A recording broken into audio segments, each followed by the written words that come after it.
রব্বুল আলামিন মদ পান সম্পর্কে, যারা মদ পান করবে, জুয়া খেলবে যারা, তাদের সম্পর্কে মদ্যপায়ীদের ব্যাপারে আল্লাহ পাক বলছেন ইন্নামাল খামরু ওয়াল মাইসিরু ওয়াল আনসাবু ওয়াল আজলামু রিজসুম মিন আমালিশ শাইতানি ফাজতানিবুহু। আল্লাহ পাক বলেন নিঃসন্দেহে মদ, জুয়া এবং পাশা এই সমস্ত খেলাকে, এই সমস্ত জিনিসকে নাপাক ঘোষণা করা হয়েছে। এগুলি সব হতেছে শয়তান কর্তৃক উদ্ভাবিত নোংরা কাজ। এগুলি শয়তানের কাজ। মদ আর জুয়া কার কাজ? জোরে বলেন কার কাজ? শয়তানের কাজ। সুতরাং ফাজতানিবুহু, এর থেকে তোমরা ফিরে থাকো।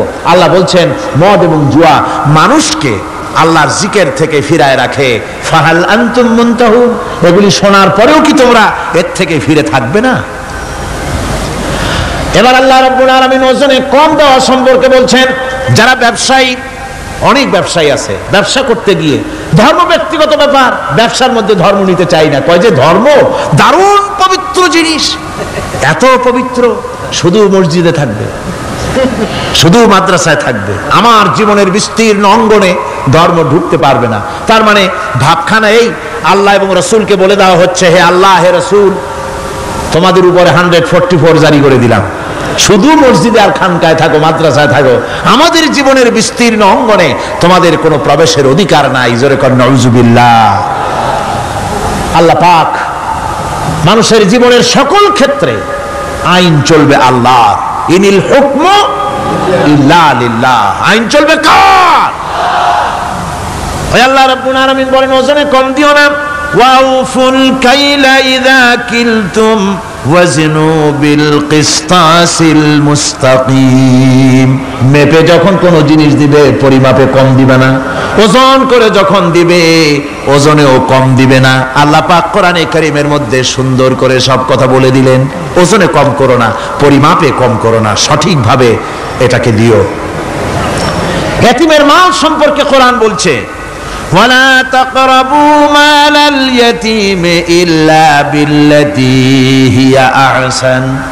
এতিমের মাল ভক্ষণ করা তো দূরের কথা, এর নিকটবর্তী হয় না। তবে হ্যাঁ, এতিম বয়সপ্রাপ্ত হওয়া পর্যন্ত যদি আমানত রাখো সেটা ভিন্ন কথা, কিন্তু এতিমের মালকে ভক্ষণ করো না অবৈধভাবে। এতিমের মালের সুরক্ষার জন্য আল্লাহ পাক বলে দিলেন। অশ্লীলতা সম্পর্কে, আজকে সমাজে অশ্লীলতা চলছে, বেহায়ামি, নগ্নতা চলছে, এ সম্পর্কে আল্লাহ পাক বলছেন কুল ইন্নামা হারামা রাব্বিয়াল ফাওয়াহিশা মা যাহারা মিনহা ওয়া মা বাতান। আল্লাহ পাক বলেন হে নবী, আপনি বলে দেন আমার প্রভু নিঃসন্দেহে প্রকাশ্য এবং অপ্রকাশ্য সব রকমের নির্লজ্জতা এবং পাপাচারকে নিষিদ্ধ ঘোষণা করেছেন, হারাম করে দিয়েছেন। প্রকাশ্য এবং অপ্রকাশ্য সব রকমের পাপাচারকে, নির্লজ্জতাকে আল্লাহ পাক নিষেধ করেছেন। আজকে আমাদের দেশের টেলিভিশনে যে সমস্ত নির্লজ্জ বিজ্ঞাপন দেওয়া হয়, নারীর দেহের যে সৌন্দর্য প্রদর্শনী করা হয়, এ কি কোনো মুসলমান দেশের করা উচিত? কোন মুসলমানদের জন্য এটা কি বৈধ? আজ নির্লজ্জতা, বেহায়ামি ছড়িয়ে পড়ছে চতুর্দিকে। আল্লাহ পাক নিষেধ করছেন, হারাম করে দিয়েছেন। প্রকাশ্য অপ্রকাশ্য সব রকমের নির্লজ্জতা আল্লাহ পাক হারাম করেছেন। সুতরাং আল্লাহ পাক বলছেন আমি সুদকে হারাম করেছি, ব্যবসাকে করেছি হালাল। এই সুদ থেকে যদি না ফেরো, ফাইন লাম তাফআলু ফাযানু বিহারবিন মিনাল্লাহি ওয়া রাসূলি। আল্লাহ রাব্বুল আলামিন বলেন যদি এই সুদ থেকে না ফেরো, যদি এই সুদ থেকে বিরত না থাকো, তাহলে আমি আল্লাহ এবং আমার রাসূলের পক্ষ থেকে যুদ্ধের ঘোষণা রইল। পারবেন? আল্লাহ রাসূলের সাথে যুদ্ধ করতে পারবেন? নাউযুবিল্লাহি মিন যালিকা। কি মানুষের পক্ষে সম্ভব? সুদ সম্পর্কে আল্লাহ ঘোষণা করলেন কোরআনে কারীমের মধ্যে। এবার ধনী এবং গরিব সম্পর্কে, ধনী আর গরিবের ভিতরে সম্পর্কটা কেমন হবে আল্লাহ পাক কোরআনে কারীমের মধ্যে বলে দিলেন ওয়া ফি আমওয়ালিহিম হাক্কুল লিসাইলি ওয়াল মাহরুম। আল্লাহ রাব্বুল আলামিন বলছেন ও ধনীরা, তোমাদের সম্পদের ভেতরে গরিবদের অধিকার আছে, সে অধিকার আদায় করে দাও। এ কথা বলা হলো না গরিবরা তোমাদের করুণার পাত্র, দয়া করে তাদের কিছু দাও, এ কথা আল্লাহ বলেন নাই। বললেন ধনীরা শুনে রাখো, তোমাদের সম্পদে গরিবদের অধিকার আছে। অধিকার এই অধিকার তাদের ফিরিয়ে দাও। এরপরে আল্লাহ পাক বললেন কাইলা ইয়াকুনা দুলাতাম বাইনাল আগনিয়াই মিনকুম, তোমাদের সম্পদগুলি যেন তোমাদের ধনশালী লোকদের হাতে যেন পুঞ্জীভূত না হয়ে যায়। দেশের সমস্ত সম্পদ গুটি কতক লোকের হাতে যেন পুঞ্জীভূত না হয়, বরং তার যাকাত, ফিতরা, সাদকা, এককালীন দান ইত্যাদির মাধ্যমে জনগণের কাছে যেন তা পৌঁছে যায়, এক জায়গায় যেন পুঞ্জীভূত হয়ে না থাকে। এভাবে করে আল্লাহ পাক মানুষের জীবনের সাথে সম্পৃক্ত কথাগুলি বলছেন। রাষ্ট্র ব্যবস্থা সম্পর্কে বলছেন ওয়ামরুহুম শুরা বাইনাহুম, রাষ্ট্র পরিচালনা করতে গিয়ে তাদের সাথে পরামর্শ ভিত্তিক রাষ্ট্র চালাও, স্বৈরাচার হয়ে ক্ষমতায় বসে থেকো না, ইচ্ছে মাফিক দেশ চালায়ও না, ডিক্টেটর হয়েও না, পরামর্শ ভিত্তিক দেশ পরিচালনা করো। এভাবে করে আল্লাহ রাব্বুল আলামিন রাষ্ট্রপ্রধানকে বললেন ওয়াসাবিরুহুম ফিল আমর, প্রত্যেকটি ব্যাপারে, রাষ্ট্রের সব ব্যাপারে তাদের সঙ্গে পরামর্শ করে নাও, পরামর্শ সবার সঙ্গে পরামর্শ করে পরামর্শের ভিত্তিতে কাজ করো, এমনি স্বৈরাচার হিসাবে কাজ করো না। কোরআন প্রবর্তিত সমাজ সকল নাগরিকের মৌলিক অধিকারের গ্যারান্টি দিয়েছে, জোরে কোন সুবহানাল্লাহ। এখন আমি যে কথাগুলি বলবো এই কথাগুলি শুধু মুসলমানদের জন্য নয়, হিন্দু, মুসলমান, খ্রিস্টান, বৌদ্ধ, নারী, পুরুষ, সাদা, কালো, বর্ণ, ভাষা, দল, মত নির্বিশেষে সমস্ত মানুষের জন্য নাগরিক অধিকারের গ্যারান্টি দিচ্ছে কে? আল্লাহ পাক। জোরে বলেন কে দিচ্ছেন? আল্লাহ পাক। আল্লাহ পাক জীবনের নিরাপত্তা দিচ্ছেন। কোরআনের আইন যদি চালু হয় নাগরিকদের জীবনের নিরাপত্তা লাভ হবে, জোরে কোন সুবহানাল্লাহ। কিভাবে হবে? আল্লাহ রাব্বুল আলামিন বলেন ওয়ালা তাকতুলুন নাফসাল্লাতী হারামাল্লাহু ইল্লা বিল হক। আল্লাহ পাক বলছেন যে জীবনকে আল্লাহ হারাম সম্মানই করেছেন, ন্যায় ব্যতীত তাকে খবরদার হত্যা করো না। মানুষকে হত্যা করো না, খবরদার হত্যা করো না। আল্লাহ পাক হত্যা নিষিদ্ধ ঘোষণা করে দিলেন আর বললেন মান কাতালা নাফসান বিগাইরি নাফসিন আও ফাসাদিন ফাকান্নামা কাতালান নাস জামিআ। কেউ যদি কোন নরহত্যা এবং বিপর্যয় সৃষ্টি করে, কোন অপরাধ ছাড়া যদি কেউ কোন নির্দিষ্ট অভিযোগ তাকে হত্যার শাস্তি দেওয়া যায় কোরআন অনুযায়ী, এরকম ছাড়া যদি অন্যায়ভাবে কেউ কাউকে হত্যা করে, তাহলে একটা লোক হত্যা করা নয়, একটা মানুষ হত্যা করার অর্থ হলো গোটা বিশ্বের সমস্ত মানুষকে হত্যা করা। কে বলছেন এ কথা? আল্লাহ পাক বলছেন। আর একটা মানুষকে যদি বাঁচায় দেওয়া যায় তাহলে সে যেন গোটা পৃথিবীর সমস্ত মানুষকে বাঁচায় দিল। এ কথা কে বললেন? আল্লাহ সুবহানাহু ওয়া তাআলা বলেছেন। এরপরে নরহত্যা যারা করবে তাদের জন্য রয়েছে শাস্তি। কি শাস্তি? আল্লাহ পাক বলছেন ওমাইয়াকতুল মুমিনান মুতাআম্মিদান ফাজাযাউহু জাহান্নাম খালিদান ফিহা ওয়া গাদিবাল্লাহু ওয়া লা'নাহু ওয়া আ'আদ্দা লাহু আযাবান আযীমা। আল্লাহ পাক বলছেন ওমাইয়াকতুল মুমিনান মুতাআম্মিদান, যে ব্যক্তি কোনো মুমিনকে ইচ্ছে করে হত্যা করলো, ফাজাযাউহু জাহান্নাম, তার শাস্তি কি? যারা বলেন শাস্তি কি? খালিদ, সেই জাহান্নামে চিরকাল তাকে থাকতে হবে। ওয়া গাদিবাল্লাহ ওয়া লা'নাহু, আর তার উপরে আল্লাহর গজব, আল্লাহর লানত, চিরকাল এই শাস্তি তাকে জাহান্নামে ভোগ করতে হবে। এই কথাগুলি না জানার কারণেই আজকে কলেজ বিশ্ববিদ্যালয়গুলিতে মানুষ হত্যা চলছে পাখি হত্যার মতোই। সুতরাং আল্লাহর এই বিচারের কথা কোরআন থেকে যারা জানে তারা সন্ত্রাস করে না। এই জন্য কলেজ বিশ্ববিদ্যালয় সমূহে সন্ত্রাস হয়, মাদ্রাসাগুলিতে সন্ত্রাস হয় না বললেই চলে। কথা কি ঠিক বললাম না বাড়ায় বললাম? সন্ত্রাসের কারণে টাইটেল মাদ্রাসা বন্ধ হয়েছে কয়টা বাংলাদেশে? ফাজেল মাদ্রাসা কয়টা? দাখিল কয়টা? ইল্লা মাশাআল্লাহ দুই একটা হতে পারে কোথাও, কিন্তু তা হয় না। কারণ মাদ্রাসায় এই সব কথা পড়ানো হয় যা আমি বললাম।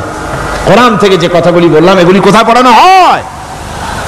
আজকে যদি কলেজ বিশ্ববিদ্যালয় সমূহে কোরআন পড়ানো হতো, তাফসীর পড়ানো হতো, তাহলে বিশ্ববিদ্যালয় থেকে রবীন্দ্রনাথ আর সূর্য সেনের পা চাটা উলামেরা বের হতো না, শহীদ তিতুমীর বেরিয়ে আসতো, টিপু সুলতান বেরিয়ে আসতো, সালাউদ্দিন আইয়ুবী বেরিয়ে আসতো। দুর্ভাগ্যজনক, আজ কলেজ বিশ্ববিদ্যালয়গুলিতে আল্লাহর কোরআন পড়ানো হয় না বলে আমাদের পাঠানো সোনার টুকরা ছেলেগুলি কয়লার টুকরা হয়ে ফিরে আসতেছে। বন্ধুগণ, জীবনের নিরাপত্তা দিচ্ছেন আল্লাহ পাক। কোরআনের আইন চালু হলে মানুষকে হত্যা করা হবে না, কেউ কাউকে মারতে পারবে না, মারলে তাকেও নিহত হত্যা করা অবশ্যই হবে। সম্পদের নিরাপত্তা দিচ্ছেন আল্লাহ, গ্যারান্টি। হিন্দু হোক মুসলমান হোক সকলের সম্পদের গ্যারান্টি মিলবে, কেউ কারো সম্পদকে হরণ করবে না, গসব করবে না। কোরআন বলছে ওয়ালা তাকুলু আমওয়ালাকুম বাইনাকুম বিল বাতিল, পরস্পরের সম্পদকে অবৈধভাবে ভক্ষণ করো না। সম্মানের নিরাপত্তা হচ্ছে ইসলামী সমাজ চালু হয়ে গেলে আল্লাহ রাব্বুল আলামিন সম্মানের নিরাপত্তা দিবেন প্রত্যেক নাগরিকের। আল্লাহ পাক বলছেন ইয়া আইয়ুহাল্লাযীনা আমানু লা ইয়াসখার কওমুম মিন কওমিন, হে বিশ্বাসীরা তোমরা এক গোত্র আর এক গোত্রকে ঠাট্টা করো না। চাষিরা তাঁতিদেরকে গালি দিও না, তাঁতিরা চাষিদেরকে জেলেদেরকে গালি দিও না। এক গোত্র আর এক গোত্রকে ঠাট্টা করো না, বিদ্রুপ করো না। ওয়ালা তালমিজু আনফুসাকুম ওয়ালা তানাবাজু বিল আলকাব, একে অপরের দোষ গেয়ে বেরিও না, একে অপরকে খারাপ নামে ডেকো না, একে অপরের কুৎসা রটনা করো না। আল্লাহ নিষেধ করেছেন। ইসলামী সমাজ হলে পরে মানুষ সব দিক থেকেই নিরাপত্তা পাবে, গ্যারান্টি পাবে, ব্যক্তি স্বাতন্ত্র্যের প্রাইভেসির নিরাপত্তা পাবে। কারো ঘরের মধ্যে কেউ হঠাৎ করে ঢুকবে না, অর্ডার নিয়ে ঢুকতে হবে, পারমিশন নিয়ে ঢুকতে হবে। আল্লাহ পাক বলেছেন লা তাদখুলু বুয়ুতান গায়রা বুয়ুতিকুম হাত্তা তাস্তানিসু ওয়া তুসাল্লিমু আলা আহলিহা, অন্যের ঘরের মধ্যে পারমিশন ব্যতি রেখে প্রবেশ করো না। আগে সালাম দাও, পারমিশন নাও, তারপরে ঢোকো। যদি জবাব না আসে চলে যাও, বেরিয়ে যাও, এটা তোমার জন্য কল্যাণকর হবে। তারপরে ইচ্ছে মতো ধর্ম পালনের নিরাপত্তা পাওয়া যাবে ইসলামী সমাজে। কাউকে বাধ্য করা হবে না ইসলাম কবুল করার জন্য বা অন্য ধর্ম কবুল করার জন্য কাউকে বাধ্য করা হবে না।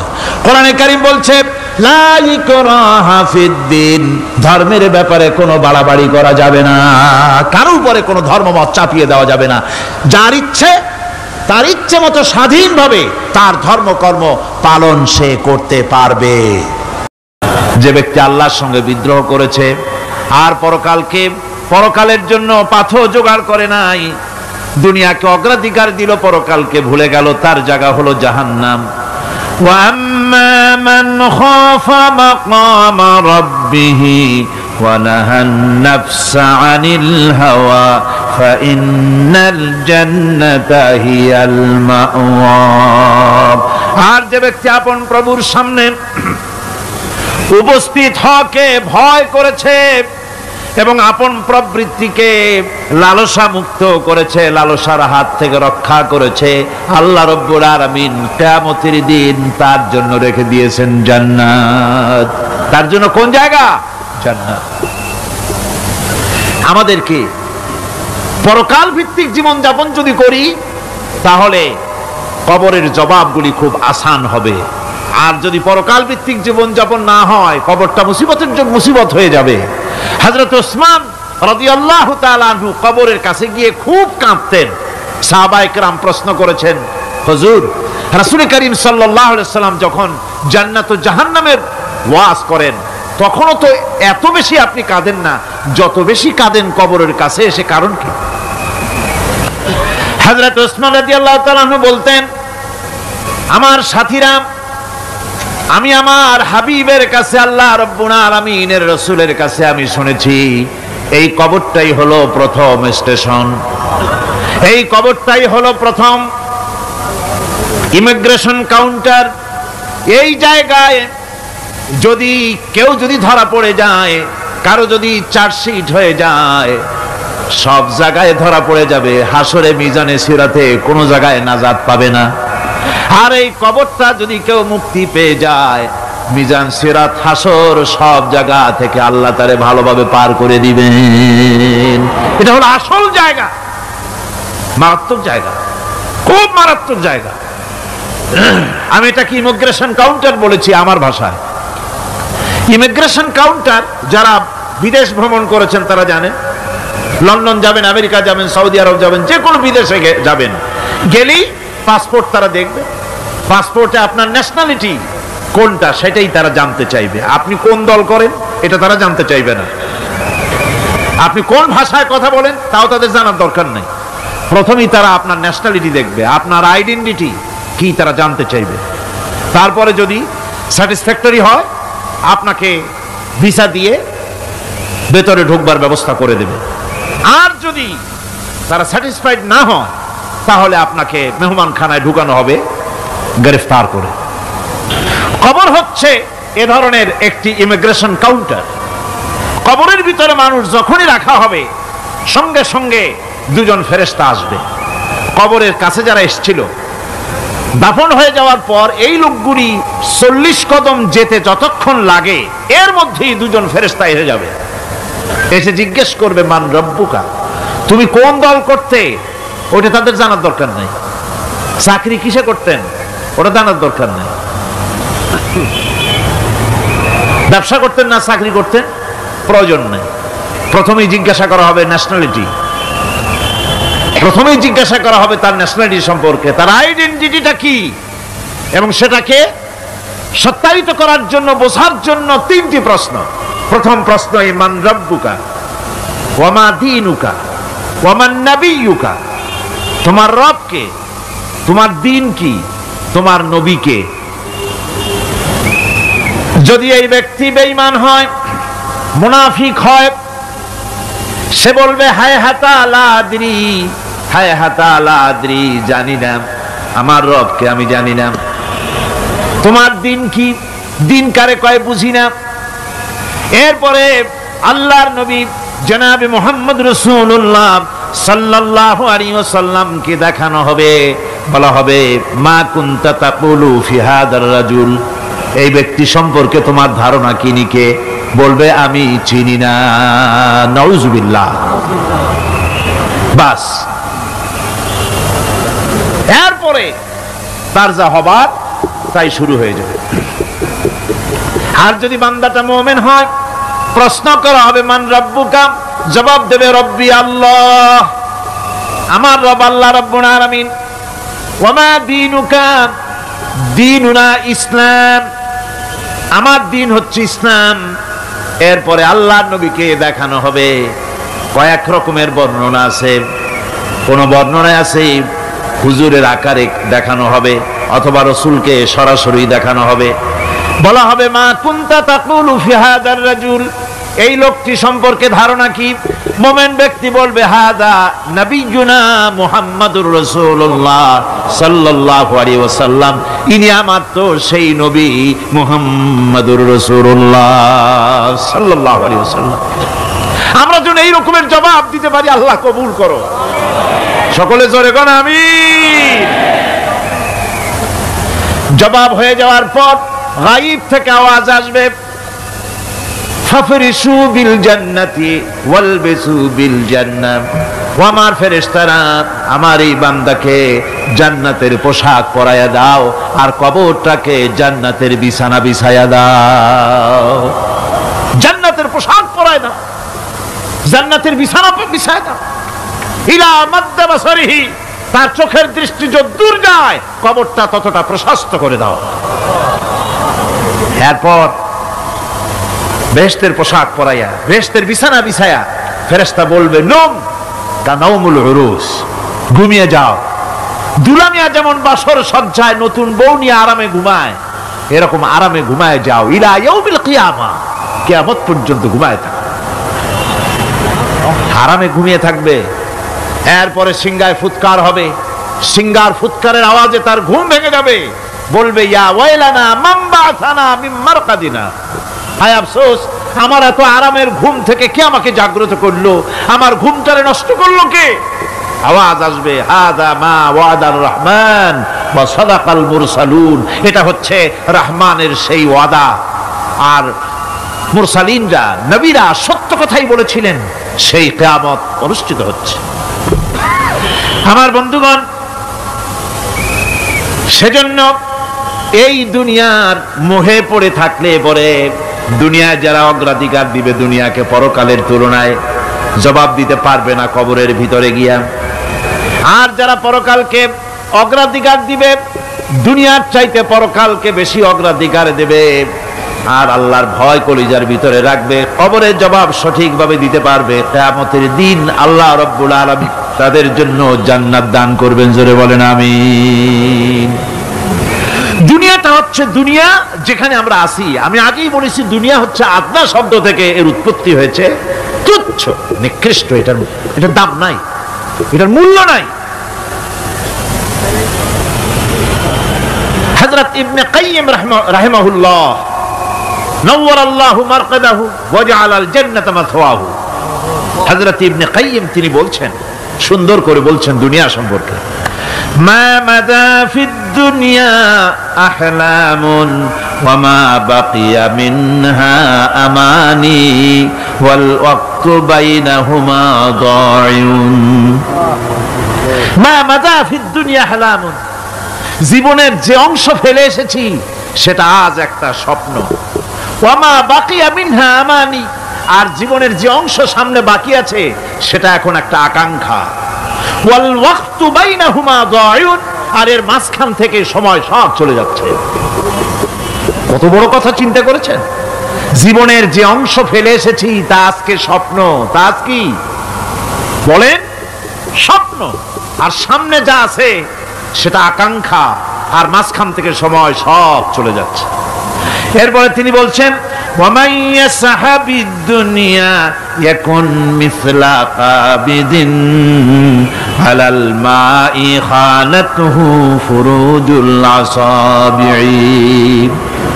দুনিয়াদারের অবস্থা হচ্ছে এই, কেউ যদি দুই হাতে পানি খামসায় ধরে, দুই হাতে কি ধরছে বলে? দুই হাতে পানি খামসায় ধরেছে, খুব মজবুত করে ধরেছে, 2 মুঠ পানি। বলেন থাকবে কতটুকু? কতটুকু থাকবে? 1 ফোঁটাও থাকবে না, কারণ তার আঙ্গুলের ফাঁক তার সাথে খেয়ানত করবে, আঙ্গুলের ফাঁক দিয়া পানিগুলি সব বেরিয়ে চলে যাবে। সুতরাং দুনিয়া যারা চায় তারা ঠিক পানি খামসায় ধরলে পানি যেমন হাতের ভেতর থেকে খেয়ানত করে চলে যায়, যারা দুনিয়া চায় দুনিয়াও তাদেরকে এভাবে ফাঁকি দিয়ে চলে যায়। তবুও দুনিয়ার মায়া মানুষের এত বেশি।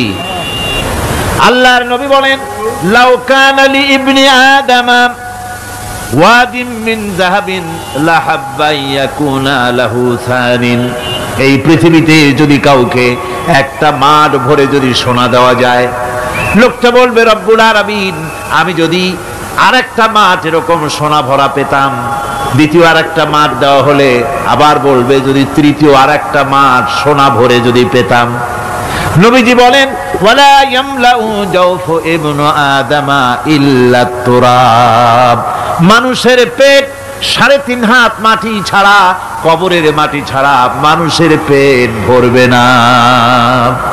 আরো চাই, আরো চাই, চাওয়ার কোনো শেষ নাই। মানুষ এভাবে করে দুনিয়ার মহব্বতে এমনি পাগল হয়ে যায়, শুধু দুনিয়ার মহব্বত, পরকালকে বেমালুম ভুলে যায়। আমি কিন্তু এই কথা বুঝাতে চাই নাই যে পরকালের মহব্বতে, পরকালের ভয়তে বা পরকালের জন্য দুনিয়া আপনি বাজার ঘাট, বেচা কিনা, ব্যবসা বাণিজ্য সবকিছু ভুলে যান, না তা নয়। ভুল বোঝার কোনো কারণ নাই। পরকালকে অগ্রাধিকার দিতে হবে, মানে দুনিয়াটা চিরস্থায়ী জায়গা নয়। চিরস্থায়ী হচ্ছে কোনটা? আখিরাত। চিল্লা এখন কোনটা? সুতরাং এখানে যা করতে হবে, আখিরাতে জবাবদিহিমূলক জীবন যাপন করতে হবে। আপনি ব্যবসা করবেন, ওজনে কম দিতে পারবেন না, আপনি খাদ্যে ভেজাল দিতে পারবেন না, চুরি করতে পারবেন না, ডাকাতি করতে পারবেন না, জেনা করতে পারবেন না, বদমাশি করতে পারবেন না, মদ খেতে পারবেন না, সন্ত্রাসী হতে পারবেন না, হাইজাকার হতে পারবেন না, চাঁদাবাজ হতে পারবেন না, মুনাফাখোর হতে পারবেন না, আপনি চোরা কারবারি হতে পারবেন না, ঘুষখোর হতে পারবেন না, সুদখোর হতে পারবেন না।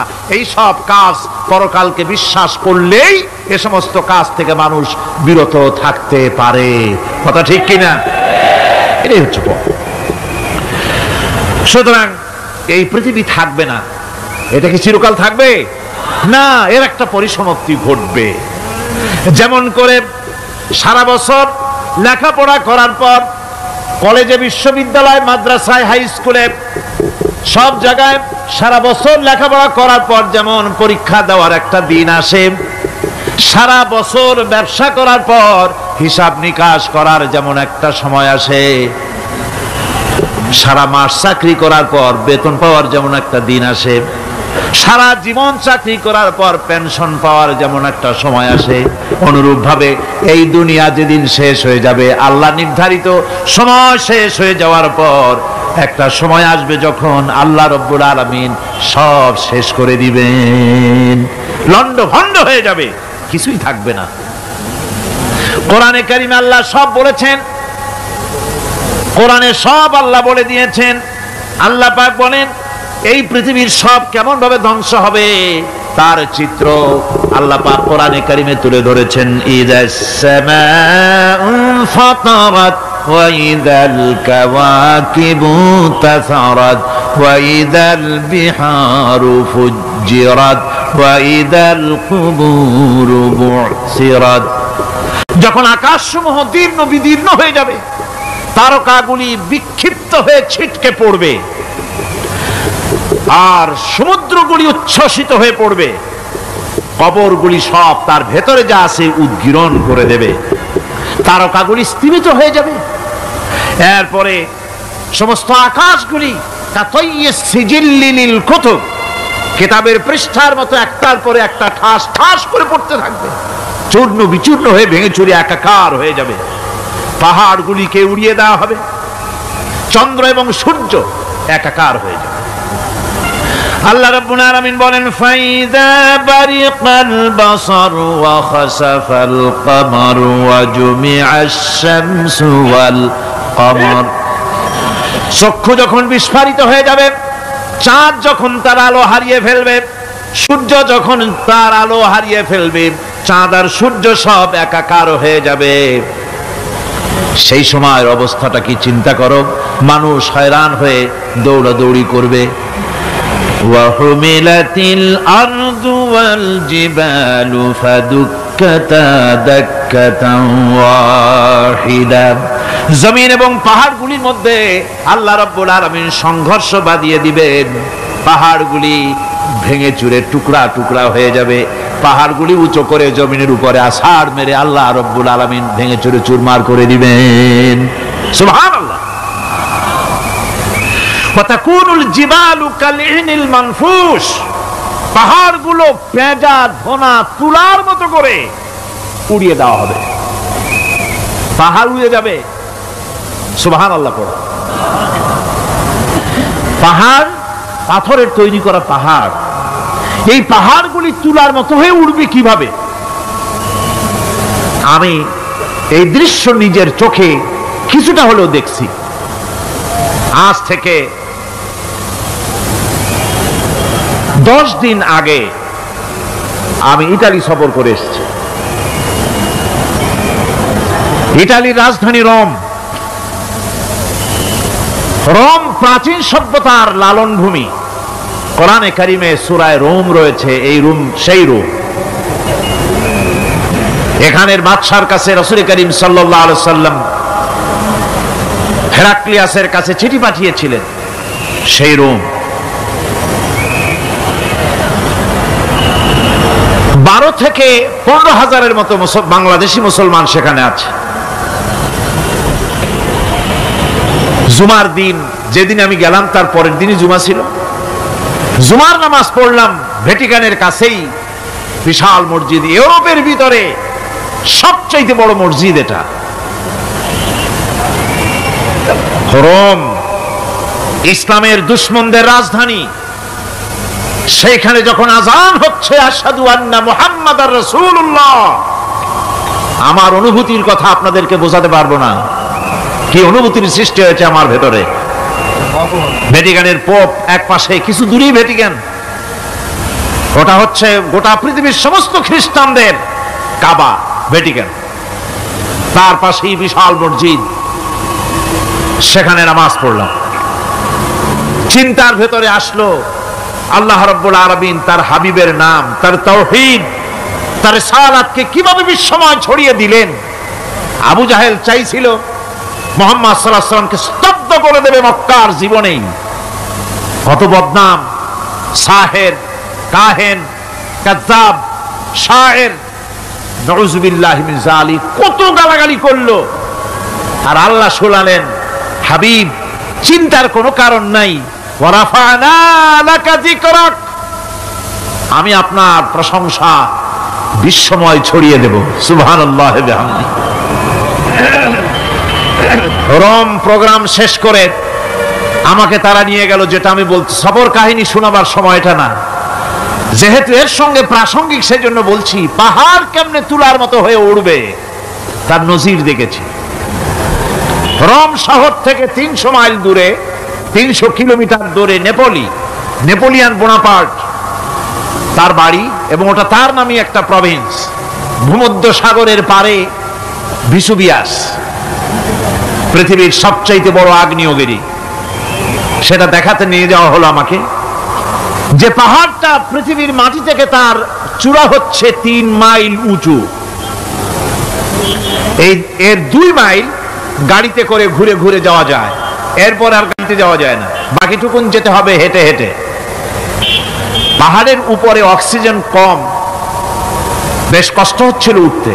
জীবনে প্রথম পাহাড়ে চড়েছি জাবালে নূর, রাসূল করিম সাল্লাল্লাহু আলাইহি সাল্লামের উপরে যেখানে ওহী হয়েছিল সর্বপ্রথম। পাহাড় চড়ার একটা অভিজ্ঞতা ওখান থেকে আমার কিছুটা হয়েছিল। খুব কষ্ট হলো বাকি 1 মাইল উঠতে। যখন ভিসুভিয়াসের একদম শীর্ষে চলে গেছি, সেখানে গিয়ে আমার সাথে 15-20 জন লোক ছিল। আমি নিজে আল্লাহু আকবার বলে আমার গলা থেকে আওয়াজ বেরিয়ে গেল।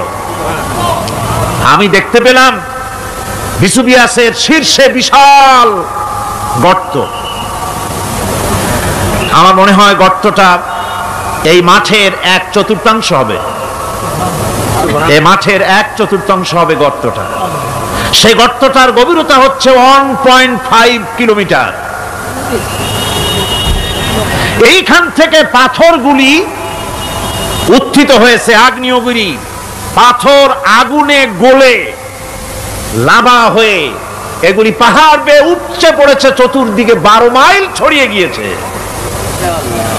আমার মনে পড়লো ওয়াকুদুহান নাস ওয়াল হিজারা, জাহান্নামের আগুনের ইন্ধন হবে মানুষ আর পাথর। আমি সেখানে সেজদায় পড়ে গিয়া কান্নাম আর বললাম, আল্লাহ জাহান্নামের আগুন হারাম করে দিও আমাদের জন্য। পাথর কিভাবে গললো, গলে পাথরগুলি গলে পুড়ে চতুর্দিকে পড়েছে আর ছিটকেছে, চতুর্দিকে ছিটকে পড়েছে। সেই পাথরগুলি ছিটকে ছিটকে যেগুলি পুড়ে পড়েছে সেগুলিকে দূরে সাদা রঙের বলে মনে হয়, কোনোটা সাদা কোনোটা কালো, মনে হয় যেন তুলার মতো হয়ে পড়ে আছে চতুর্দিকে। 1944 সনে তৃতীয়বারের মতো ভিসুভিয়াস অগ্নিগিরি যে অগ্নি উৎপাত করে, তাতে আশেপাশের 12 মাইল এলাকা এফেক্টেড হয়ে যায়। পাথরগুলি গলে এভাবে বিধ্বস্ত করে দিয়েছে। এখান থেকে এখানে জোহরের নামাজ, আসরের নামাজ আমরা পড়লাম, আল্লাহর কাছে খুব দোয়া করলাম। এখনো ধোঁয়া উঠতেছে, এখনো পাহাড়ের ফাটল দিয়ে ধোঁয়া উঠছে। একজন হাত দিয়ে আমাকে বলল যে খুব গরম লাগে ধোঁয়াগুলি। ওখানকার লোকেরা বলল যে ভেতরে এখনো আগুন আছে, তবে সুপ্ত, যে কোনো মুহূর্তে আবার তা জাগ্রত হতে পারে। আমরা সেখান থেকে নেমে এলাম। একটু কিছু দূর গিয়েই সেখানে হলো পম্পেই শহর। এই পম্পেই শহরটা হচ্ছে ঈসা আলাইহিস সালামের জন্মের 2000 বছর আগে এই শহর তৈরি হয়। ঈসা আলাইহিস সালামের জন্মের 179 বছর পর ভূমিকম্প হয়। সেই ভূমিকম্পে গোটা পম্পেই শহরটা পৃথিবীর মানুষের চোখের আড়াল হয়ে যায়, ধ্বংস হয়ে যায়, মাটির তলায় গরক হয়ে যায়। আজ থেকে 200 বছর আগে মাটি খনন করতে গিয়ে এই শহর আবিষ্কৃত হয়। পুরা শহরটা খুঁড়ে তারা বের করেছে। 180 হেক্টর জমিনের উপরে এই বিশাল শহর। ঘুরে ঘুরে দেখলাম, গাড়ি চলে না সেখানে, পায়ে হেঁটে দেখতে হলো। প্রশস্ত রাস্তা। আজ থেকে 4000 বছর আগের মানুষেরা রাস্তা বানাতে জানতো পাথর দিয়ে, এবং রাস্তার দুধারে তাদের ছিল ফুটপাত, পানির ব্যবস্থা, নগরায়নের সব রকমের সুযোগ সুবিধা। তারপরে সেখানে বিচারালয়, এরপরে দোকানপাট, বাজারঘাট, সবকিছুর ব্যবস্থা রয়েছে। বিশাল বিশাল পাথরগুলি দিয়ে পিলার তৈরি করা। ভাবলাম এই পিলারগুলি, এই পাথরগুলি তারা কিভাবে ক্রেন ছাড়া এত উপরে উঠালো কি করে, আমার মাথায় আসলো না। পাথর কেটে কেটে সুন্দর সুন্দর অঙ্কন শিল্প তারা করেছে। এরপরে ঘুরতে ঘুরতে বাদশার রাজার বাড়িতে গিয়ে ঢুকলাম। সেখানে গিয়ে দেখলাম উলঙ্গ এত মূর্তি পাথরের তৈরি করা, পাথর কেটে কেটে দেওয়ালে যৌন মিলনের এমন কোন অশ্লীল ছবি নাই যা তারা সেখানে তৈরি করে নাই। উলঙ্গ মূর্তি আর উলঙ্গ যৌন মিলনের অসংখ্য ছবি দিয়ে এই এলাকা ভরা। তখন আমি বুঝলাম আল্লাহর গজব হওয়ার কারণটা কি, এই শহরটা মাটির নিচে হরক হয়ে যাওয়ার কারণটা কি। আল্লাহ পাক জেনা ব্যভিচার যে দেশে বেশি হয় আল্লাহ পাক বরদাস্ত করেন না। দুশ্চরিত্র যে দেশের মানুষ দুশ্চরিত্র হয়ে যায়, জেনা ব্যভিচার বেশি হতে থাকে, আল্লাহ হরক করে দেন, গজব দেন। এই গজব এক এক সময় এক এক রকমের হয়ে আসে। কখনো মাটির নিচে দাবায় দেন, কখনো মহামারী, কোন দেশে কলেরা, কোন দেশে জলোচ্ছ্বাস, কোথাও ভূমিকম্প, আর সর্বশেষ এই জেনা ব্যভিচারের জন্য আল্লাহ পাকের চূড়ান্ত এই যৌনতার অশ্লীলতার জন্য চূড়ান্ত গজব বর্তমান বিশ্বের জন্য এইডস। আল্লাহ পাক এই গজব দিয়েছেন। বন্ধুগণ, আমি সেই জায়গা, আমি সেখানে যা দেখলাম যে আল্লাহ পাক পাহাড়গুলিকে কিভাবে উড়াবেন এটা অস্বীকার করার কোনো উপায় নাই। বিশ্বাস তো করতামই, তবে হযরত ইব্রাহিম আলাইহিস সালাম যেমন বলেছিলেন, রব্বি আরিনি কাইফা তুহিল মাউতা, আয় আল্লাহ তুমি মরাকে জিন্দা করবা কেমনে? আল্লাহ পাক বলেন আওয়ালাম তুমিন, তুমি বিশ্বাস করো না? ইব্রাহিম আলাইহিস সালাম বললেন বালা, অবশ্যই বিশ্বাস করি, ওয়ালাকিন লিয়াতমাইন্না কলবি, যদি চোখে দেখতাম তাহলে আমার অন্তরাত্মা খুব ঠান্ডা হতো। আল্লাহ রাব্বুল আলামিন চোখে দেখায় দিলেন জিন্দা কেমনে মুর্দা হবে, মুর্দা কেমনে জিন্দা হবে, আল্লাহ দেখায় দিলেন। পাহাড় উড়ায় দিবেন আল্লাহ রাব্বুল আলামিন। একথা কলিজার মধ্যে এটার উপর ঈমান বিশ্বাস, কিন্তু আল্লাহ চোখে দেখাইছেন, ঈমান আরো মজবুত হয়েছে, যা ছিল আরো মজবুত হয়েছে। সুবহানাল্লাহ, আল্লাহর ভয়তে কলিজা কেঁপেছে। আমি পাহাড়ের উপরে কেঁদেছি, যার যার হয়ে কেঁদেছি। বন্ধুগণ, আল্লাহ সুবহানাহু ওয়া তাআলা এই জন্য বলেছেন কুল সিরু ফিল আরদ, আমার জমিন ঘোরো, ভালো করে দেখো, কাইফা কানা আকিবাতুল মুকাজ্জিবিন, মহাসত্যকে যারা অস্বীকার করেছে তাদের পরিণতি আমি কি করে দিয়েছি, এগুলি চোখে ভালো করে তাকায় দেখো। আমার বন্ধুগণ, সুতরাং এই পৃথিবীর অবসান হবে, এই পৃথিবী ধ্বংস হবে, এই পৃথিবী চূড়ান্ত ভাবে শেষ হয়ে যাবে। ও হ্যাঁ, আরেকটি কথা বলতে হয়, সেটা হচ্ছে যে এই রোম থেকে আর একটু দূরে 900 মাইল দূরে হচ্ছে সিসিলি। 900 মাইল দূরে, সেখানে এই সিসিলি মুসলমানেরা শাসন করেছিল 350 বছর। সেই সিসিলিতে রয়েছে 360টা মসজিদ মুসলমানদের করা। সমস্ত মসজিদগুলি আজ তালা বন্ধ, একটা মসজিদও খোলা নাই। সেখানকার মুসলমানেরা ওয়াজ শুনতে এসেছিল রোমে। আমি তাদের জন্য পরামর্শ দিয়েছি যে গভর্নমেন্টের কাছে তোমরা দাবি জানাও যে অন্তত একটা মসজিদের দরজা আমাদের জন্য খুলে দাও। রোমের অবস্থানরত প্রবাসী বাংলাদেশি মুসলমানেরা আমাকে বলেছে, তাদের অনেকের বাড়ি চট্টগ্রামেও আছে, আমাকে বলেছে তাদের চোখে পানি আসছে বলার সময় যে চিরময় তাফসীর মাহফিল যখন আসে কলজাটা কাঁদতে থাকে যাওয়ার জন্য। তো যাওয়া তো সম্ভব না এত দূর থেকে, আমাদের সালাম বলে দিবেন যত লোক আসবে, আর আমাদের জন্য দোয়া করতে বলবেন যেন এই রোমের ভিতরে আমরা ইসলামের আদর্শের ভিত্তিতে আমরা যেন চলতে পারি। আপনারা দোয়া করুন তাদের জন্য।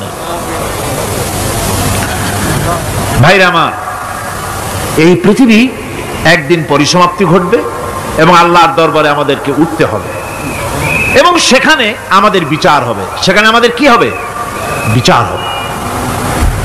আল্লাহ পাক বিচারটাকে নির্ভুল করার জন্য, সঠিক করার জন্য প্রত্যেকের গলায় আমলনামা ঝুলায় রাখছেন, এখানে রেকর্ডের ব্যবস্থা করা হয়েছে। আল্লাহ পাক বলছেন ওয়া কুল্লা ইনসানিন আলজামনাহু তাইরাহু ফি উনুকিহি ওয়া নুখরিজু লাহু ইয়াউম ইয়াউমাল কিয়ামাতি কিতাবান ইয়ালকাহু মানশুরা। আল্লাহ পাক বলেন প্রত্যেকের ভালো মন্দ কর্মফল কর্মলিপি আমি তার গলায় ঝুলায় রেখেছি। কিয়ামতের দিন সে নিজের কাছে স্পষ্ট সব দেখতে পারবে, কোনো জিনিস বাদ পড়বে না। তার গলায় তার আমলনামা ঝুলানো আছে, সব রেকর্ড হতেছে। আমরা যা করছি সবগুলি রেকর্ড হয়ে যাচ্ছে। বর্তমান বিজ্ঞানীরা আবিষ্কার করেছে যে মানুষের শরীরের ভিতরে ডিএনএ আছে, রক্তের ভিতরে ডিএনএ, এটা একটা কোড। মানুষের রক্তের ভিতরে ডিএনএ আছে। যেমন তার ব্রেনের ভিতরে কতগুলি কোষ আছে, এক একটা কোষ এক এক ধরনের কাজ করে, অনুরূপ ভাবে তার শরীরের ভিতরে রক্তের ভিতরে ডিএনএ আছে। এই ডিএনএটা কি? এই ডিএনএটা হচ্ছে, এই ডিএনএ একটা কম্পিউটারের মতো কাজ করতেছে। লোকটা কি করবে, কোথায় যাবে, সে ভালো হবে মন্দ হবে কি হবে, সব তার ডিএনএ এর মধ্যে রেকর্ডকৃত আছে।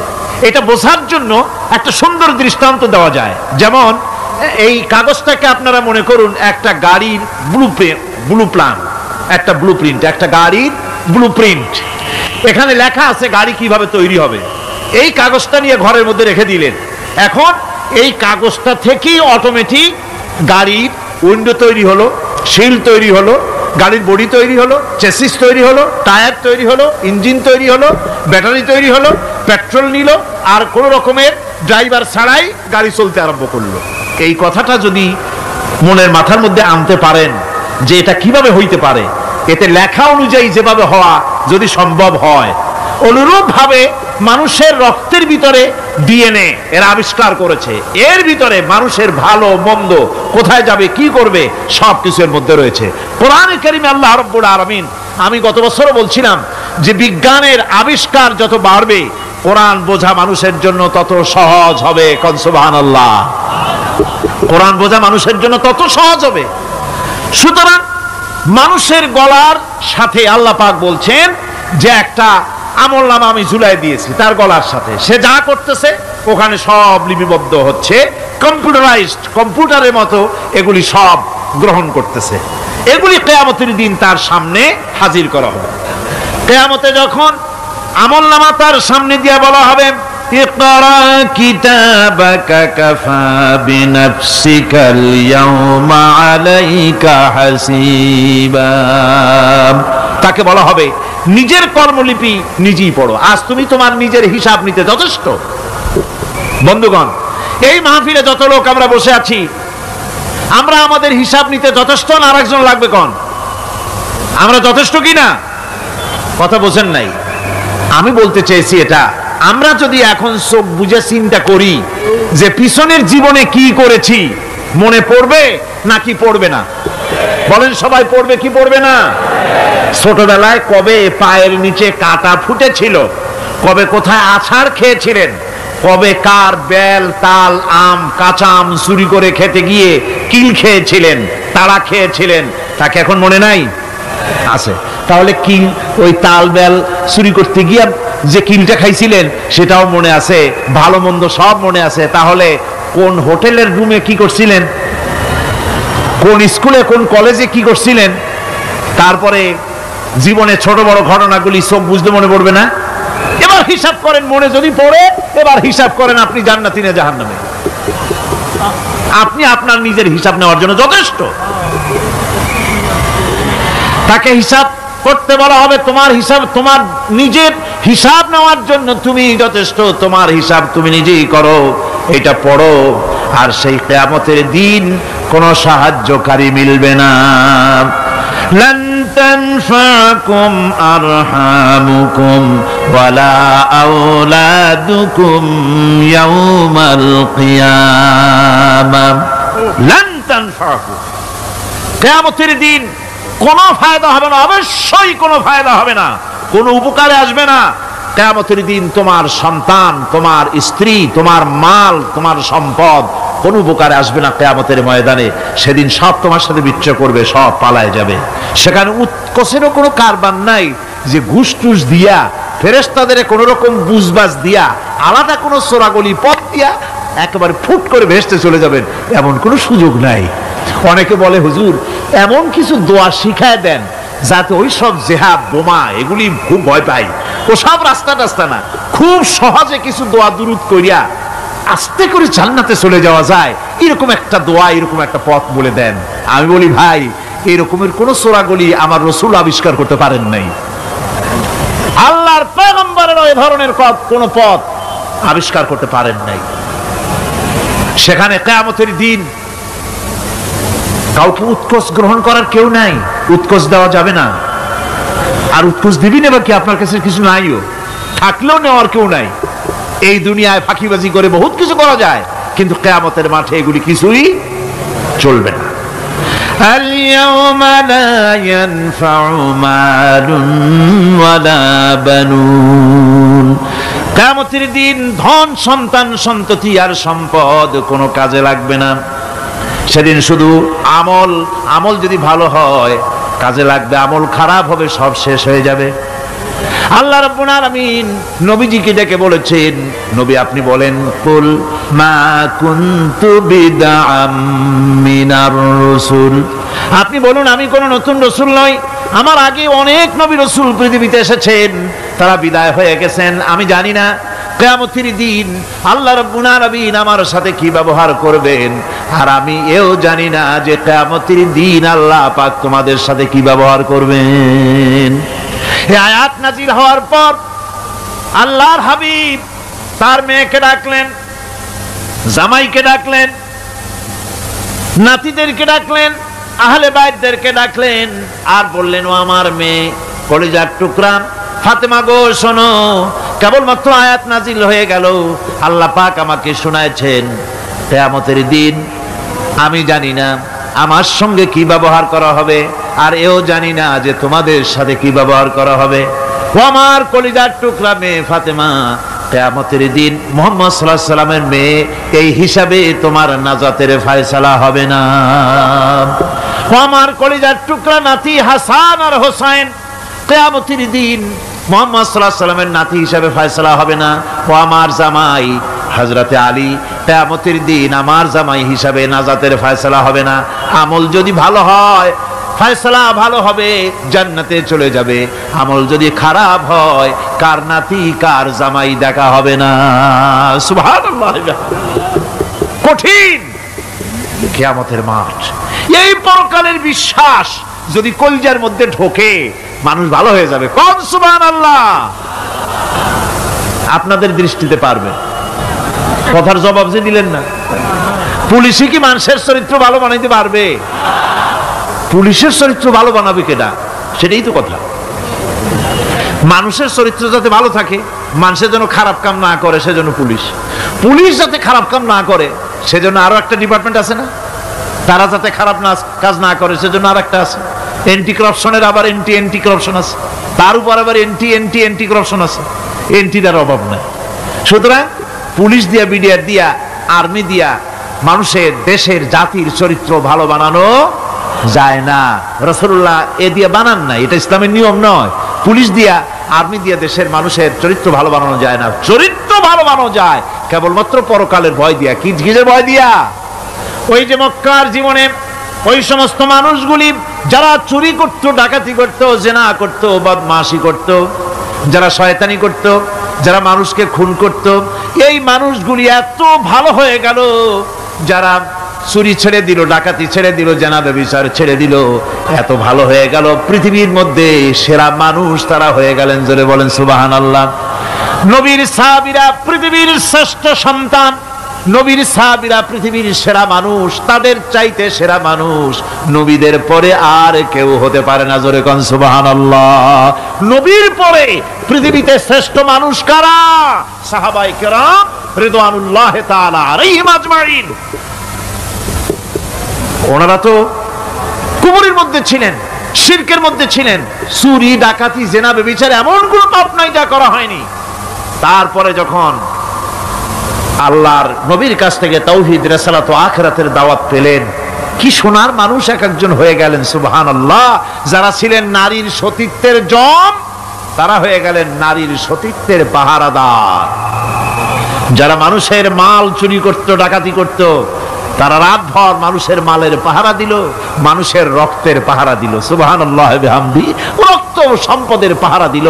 রাসূল বললেন খায়রুল কুরুনে কারনি, সর্বশ্রেষ্ঠ যুগ তো আমার যুগ। বন্ধুগণ, এরপরে একটা জীবন আসবে ওই কিয়ামতের ময়দানে। এই পরকালের বিশ্বাসটা গুরুত্বপূর্ণ ব্যাপার, আমাদের সব কিছুর হিসাব দেওয়া লাগবে।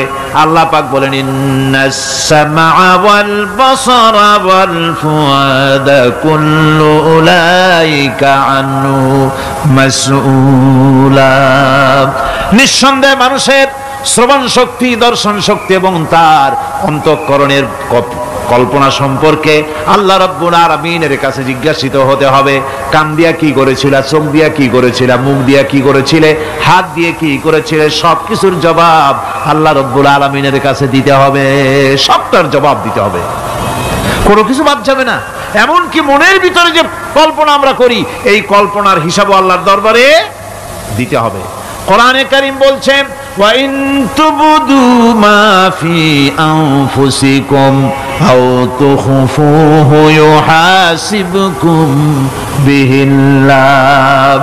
মনের ভিতরে তুমি যেটা কল্পনা করো সেটা প্রকাশ করো, অথবা তুমি গোপন রাখো, যাই তুমি করো না কেন আল্লাহ রাব্বুল আলামিন এর হিসাবও তোমার কাছে নেবেন।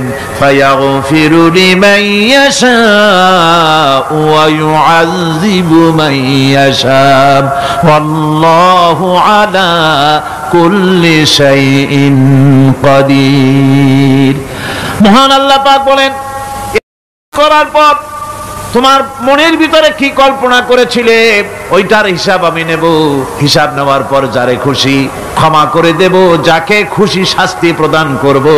সবকিছুর উপরে আল্লাহ রব্বুল আলামিন শক্তিমান, সব তিনি করতে পারেন, সমস্ত কুদরত রয়েছে তার।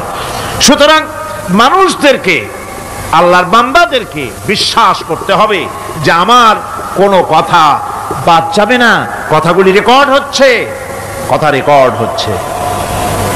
আমি যে ওয়াজ করতেছি এই কথাগুলি রেকর্ড হচ্ছে নাকি হচ্ছে না?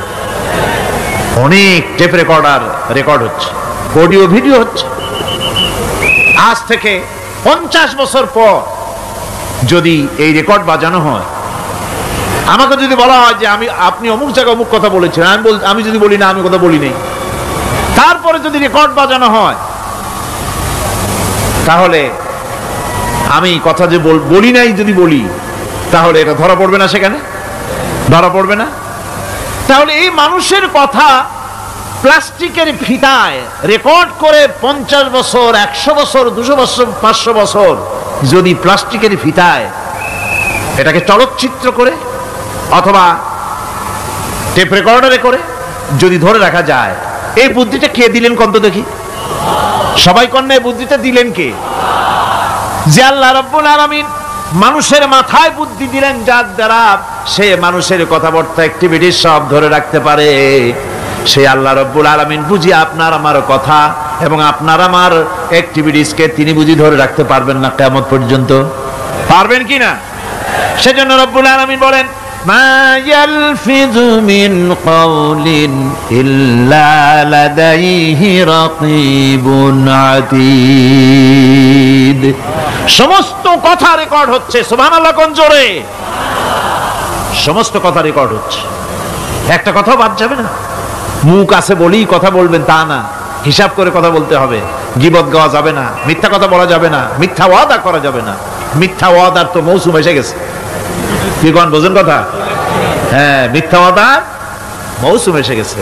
এখন মৌসুমে বাহার মিথ্যা বলার। কত সুন্দর সুন্দর ওয়াদা, সোনা দিয়া রাস্তা বানায় দেবো।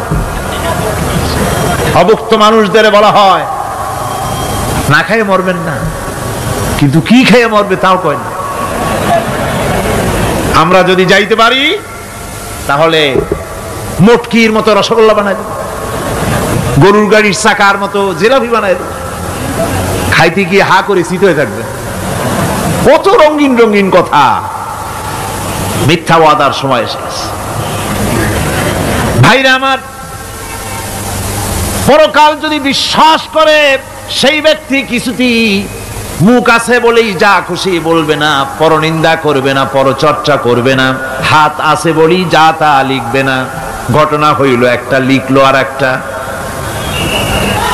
কলম একটা আছে বলেই যা খুশি তা লেখা যায় না। মুখ আছে বলেই যা খুশি তা বলা যায় না। চোখ আছে বলেই যা খুশি তা দেখা যায় না। গরু খাওয়া জায়েজ করা হয়েছে বলে গরুর লেজ থেকে মাথা পর্যন্ত পাইকারি দরে সব খাওয়া যায় না। গরু খাওয়া হারাম না হালাল? হালাল। পাইকারি দরে লেজ থেকে মাথা পর্যন্ত সব খাওয়া হালাল না। ওর মধ্যে আল্লাহ কিছু হারাম রেখে দিছে, সেগুলোকে বাইসে খাইতে হবে। আল্লাহ দেখতে চান পাইকারি দরে জমের খাওয়া খাও, না আমার হারামগুলি বাদ দিয়ে খাও, নিষেধ করাগুলি বাদ দিয়ে খাও। মুখ আছে বলেই যা খুশি তা বলা যাবে না।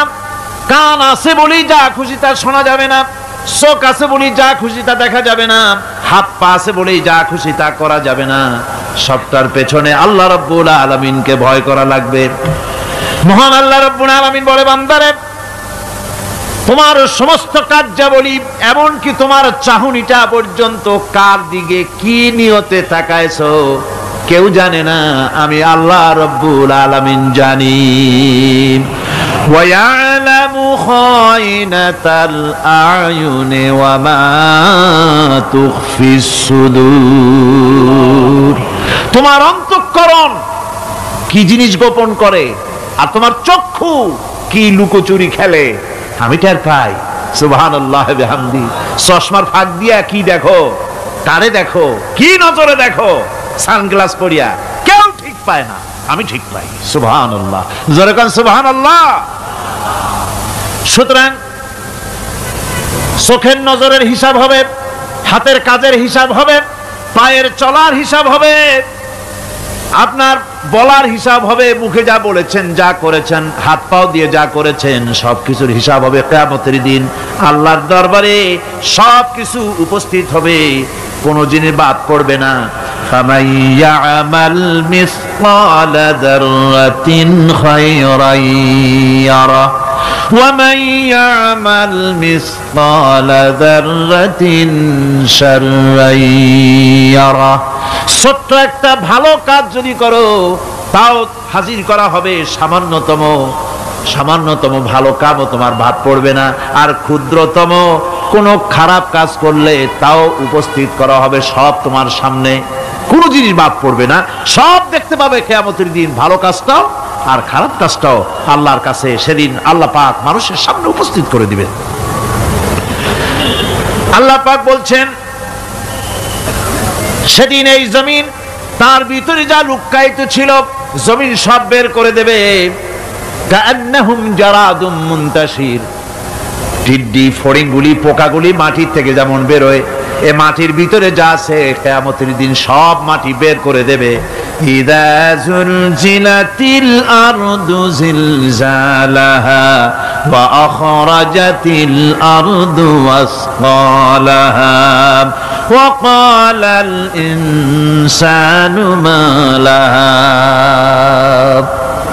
এ জমিনকে ঝাঁকি মারা হবে প্রবল এক ঝাঁকুনি, প্রবল এক ঝাঁকুনিতে এ পৃথিবীর মধ্যে যা কিছু আছে সব বেরিয়ে যাবে।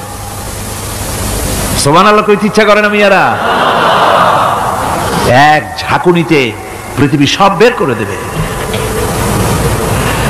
মানুষ হয়রান হয়ে বলবে, কি হয়েছে, এ মাটির হলোটা কি? আমার বন্ধুগণ, মানুষ হয়রান হয়ে গিয়ে বলবে, মাটির কি হলো? আল্লাহ রাব্বুল আলামিন বলেন, ইয়াউমাইযিন তুহাদ্দিসু আখবারাহা বিআন্না রাব্বাকা আওহালাহা। জমিনের উপরে যা ঘটেছে, জমিন তা সব বের করে দেবে, সব প্রকাশ করে দেবে।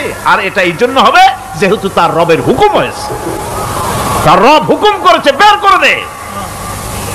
জমিনের ভিতরে আছে যা সব বেরিয়ে যাবে, আকাশ ভেঙে পড়বে, পাহাড় উড়ে যাবে, জমিনের ভিতরে যা আছে সব উপরে চলে আসবে, পৃথিবীতে সব শেষ, কিচ্ছু নাই, আকাশ নাই, পাহাড় নাই, সমুদ্র নাই, সব একাকার, চন্দ্র নাই, সূর্য নাই, তারকা নাই, গ্যালাক্সি নাই, মহাশূন্য নাই, সব শেষ। আল্লাহ রাব্বুল আলামিন সমস্ত ফেরেশতাদেরকে শেষ করে দিবেন। সকলের মওত হয়ে যাবে, কেউ আর থাকবে না, এমনকি হযরতে আজরাইল মালাকুল মউত তিনিও থাকবেন না। সব আল্লাহ রাব্বুল আলামিন মৃত্যু করে দিবেন। এরপরে আল্লাহ রাব্বুল আলামিন একা তিনি বলবেন, ইয়া দুনিয়া, ইয়া দুনিয়া আইনা আনহারুকি, এ পৃথিবী তোর সেই সমুদ্রগুলো কোথায়, নদীগুলি কোথায়? ইয়া দুনিয়া আইনা আশজারুকি, হে দুনিয়া তোমার গাছগুলি কোথায়? এত বন বনানি, এত গাছ ছিল। ইয়া দুনিয়া আইনা জিবালুকি, হে পৃথিবী তোর জমিনে যত পাহাড় ছিল, পাহাড়গুলি কই? যত স্বৈরাচার ছিল জমিনের উপরে, যারা স্বৈরাচারী মনোবৃত্তি নিয়ে মানুষ ধ্বংস করেছে, দেশ ধ্বংস করেছে, মায়ের বুক খালি করেছে, ওই স্বৈরাচারগুলি কই? কোনো জবাব নাই। আল্লাহ পাক এর পরে বলবেন, লিমানিল মুলকুল ইয়াউম, কার রাজত্ব? আজকে রাজত্বটা কার? আল্লাহ তিনবার আওয়াজ দিবেন, আজকে রাজত্ব কার? আল্লাহ পাক যখন তিনবার করে ডাক দিবেন, কোনো জবাব নাই, কোনো জবাব নাই। কে জবাব দেবে? আল্লাহ রাব্বুল আলামিনের সামনে কার ক্ষমতা আছে কথা বলার? কেউ তো নাই, সব শেষ।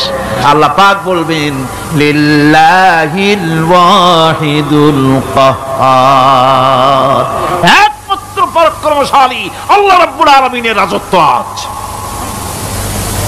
সেই হাসরের মাঠে আমাদের সকলকে উপস্থিত হয়ে যেতে হবে।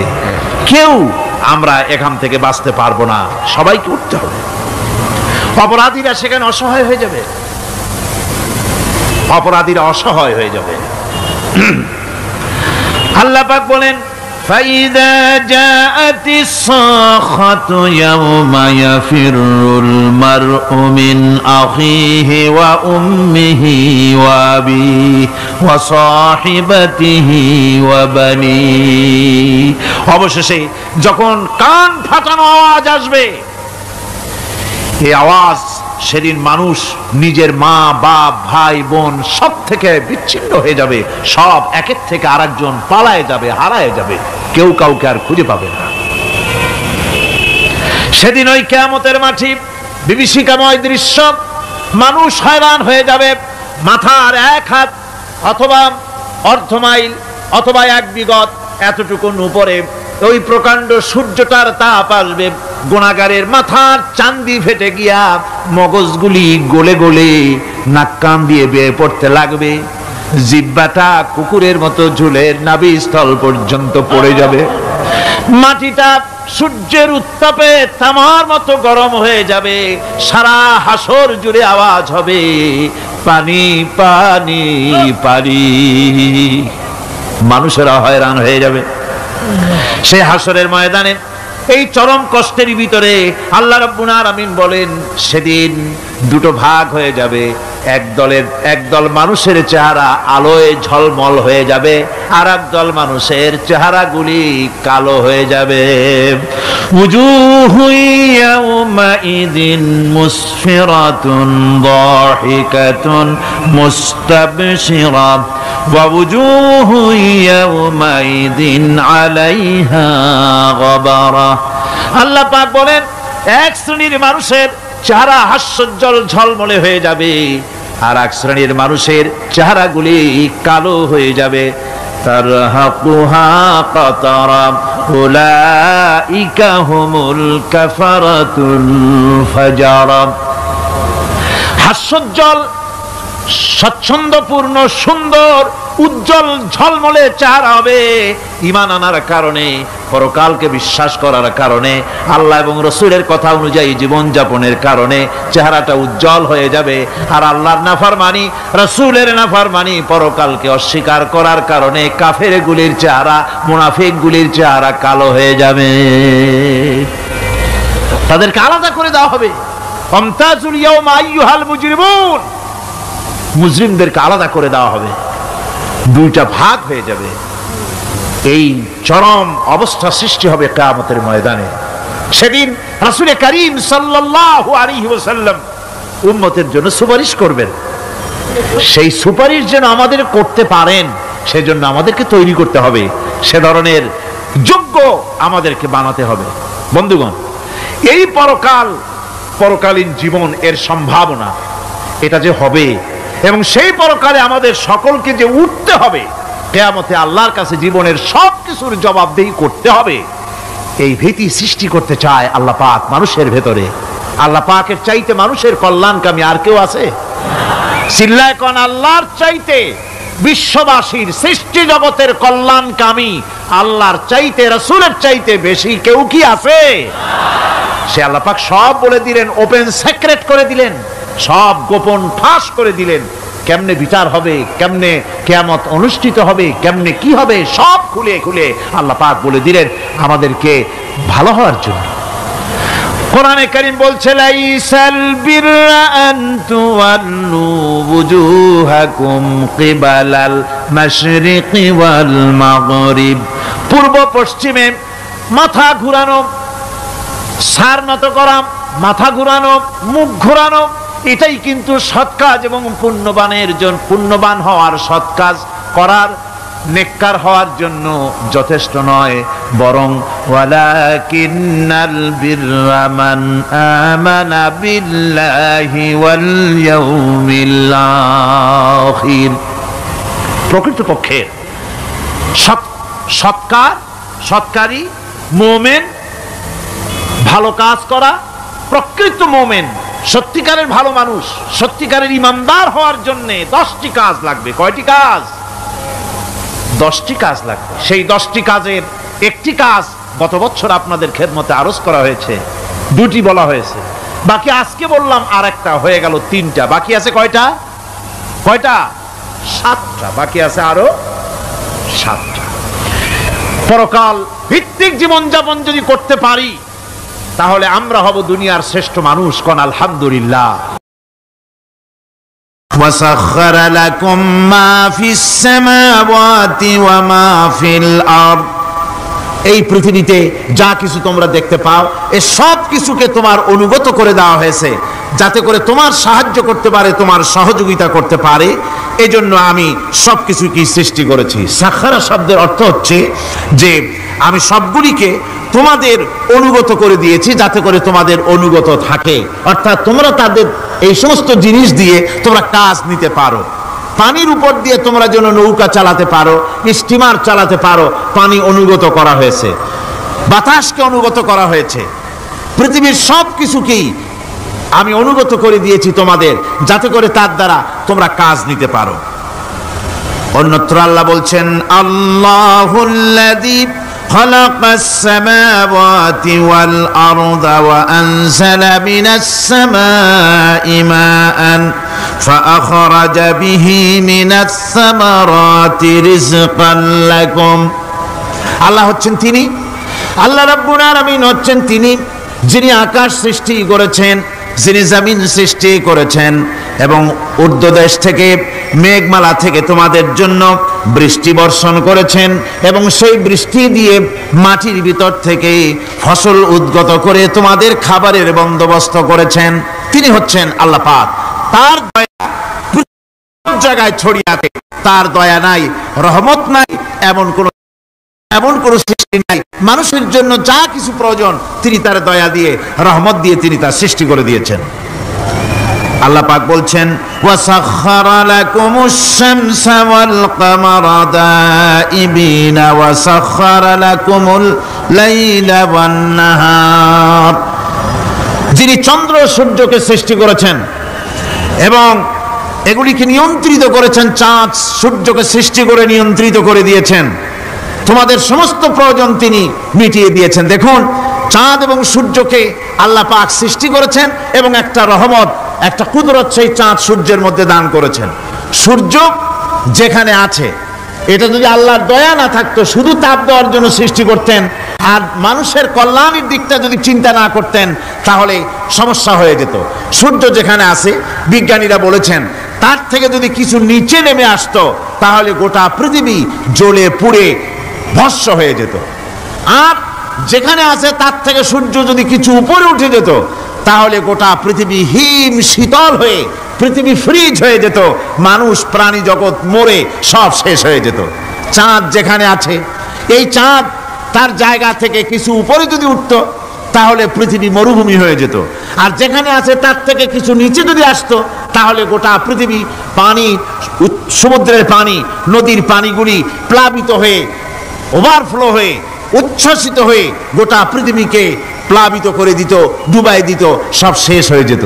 তাহলে আমরা দেখতে পাচ্ছি শুধু সৃষ্টি নয়, সৃষ্টিও করেছেন এবং প্রত্যেকটি সৃষ্টির পেছনে তার দয়া কাজ করেছে, তার কুদরত কাজ করেছে, যাতে করে মানুষের জন্য সুবিধা হয়, মানুষের জন্য উপকার হয়।